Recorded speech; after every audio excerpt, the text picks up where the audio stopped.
bridge. Have you seen this before?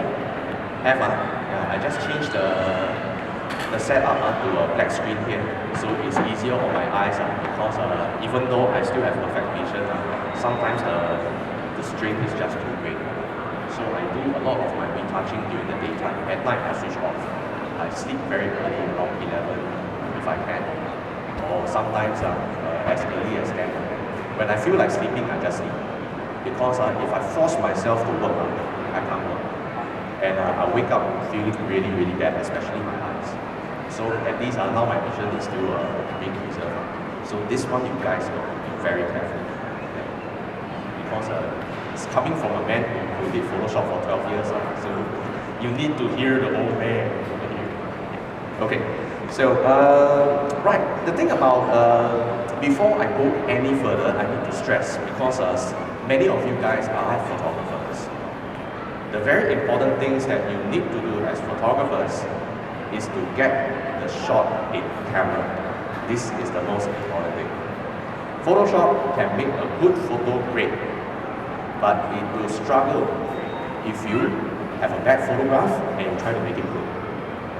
That's the thing. On a data standpoint, when you do a good shot, it means that you have a full range of data to play with. That means you have all the shadow data, you have all the highlight data, you do not overexpose, you can do a lot of things with it. In fact, I can do a HDR before photo. Very easy. One exposure, or 3 things. Clear out the noise a little bit on the dark ones. Then after that, recover a little bit of highlight, but that involves knowing your camera's sensors, strengths. Like some cameras are better at shadows. Some cameras cannot withstand a single bit of overexposure. Hasselblad, actually, that one cannot take overexposure. I realized the hard way. Okay, so anyways, just going on into the very simple dynamics. Let's see, we have this. This is how I manage my files, by the way. I go on to the desktop. These are the things. It's listed by year, month, and day in the description. So these 5 are the 5 shoots that I did for this exhibition. So I'm going to show you the one that is with, see, this one. If you notice, that is the one that you see behind all these things.